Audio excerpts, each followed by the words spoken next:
Assalamualaikum warahmatullahi wabarakatuh. Salam sejahtera untuk kita semua, teman-teman mahasiswa UT yang mengikuti mata kuliah berpraktik manajemen pelayanan publik. Kali ini saya akan membahas bagaimana solusi inovatif dan strategi implementasi penanganan kebijakan rujukan berjenjang BPJS.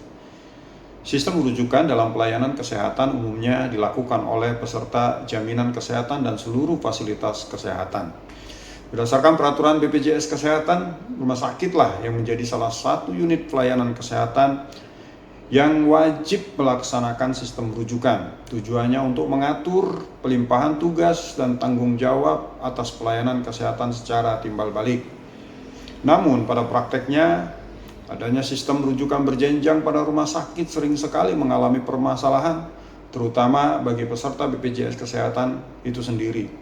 Misalnya terkait alur pelayanan rujukan yang panjang, kemudian rujukan rumah sakit yang berjenjang yang cukup memakan waktu dan membuang banyak energi bagi pasien.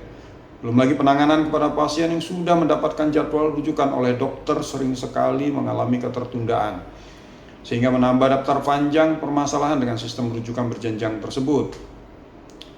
Jika merujuk pada teori yang dikemukakan oleh para ahli, diantaranya oleh Dwianto, yang menyatakan bahwa pelayanan publik merupakan salah satu bentuk barang publik atau public goods yang diberikan pemerintah, maka sudah selayaknya harus diimbangi dengan kualitas pelayanan yang prima, karena ia menjadi titik strategis untuk memulai pengembangan good governance. Untuk itu penting dalam hal ini melibatkan semua unsur governance agar menjadi langkah solutif yang inovatif dan jadi strategi implementasi untuk mengatasi dampak yang kurang baik akibat waktu tunggu lama dan resiko kondisi klinis yang memburuk daripada kebijakan rujukan berjenjang BPJS di Kota Bekasi.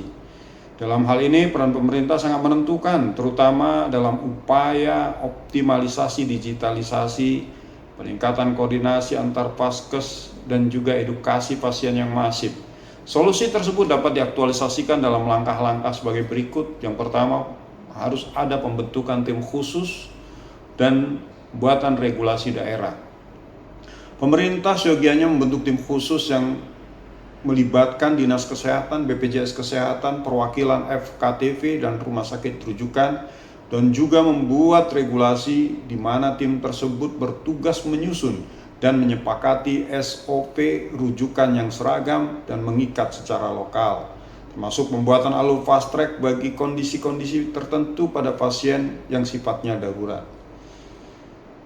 Pemerintah harus mengalokasikan anggaran untuk pengembangan adopsi platform rujukan pintar, juga berkoordinasi dengan BPJS Kesehatan untuk integrasi dengan aplikasi mobil JKN yang sudah ada, dan mengadakan uji coba di beberapa puskesmas dan rumah sakit umum daerah di Kota Bekasi khususnya sebelum implementasi penuh.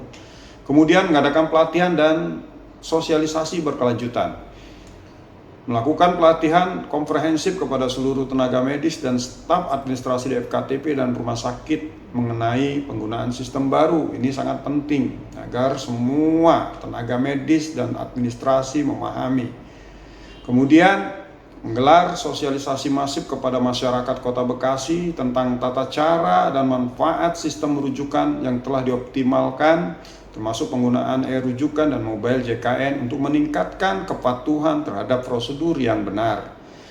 Terakhir, mengadakan monitoring dan evaluasi secara berkala.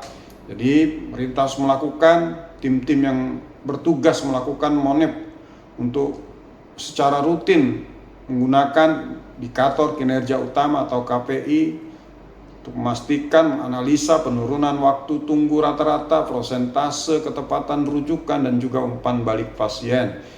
Terakhir, menggunakan data dari monep tersebut untuk perbaikan sistem secara berkelanjutan, termasuk penyesuaian kuota rujukan dan alokasi sumber daya.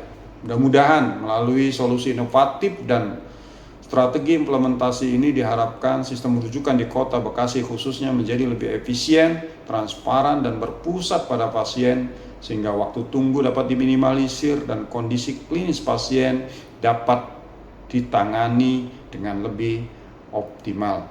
Demikian, semoga bermanfaat. Walhamdulillahirabbil alamin. Wassalamualaikum warahmatullahi wabarakatuh. Salam sejahtera untuk kita semua.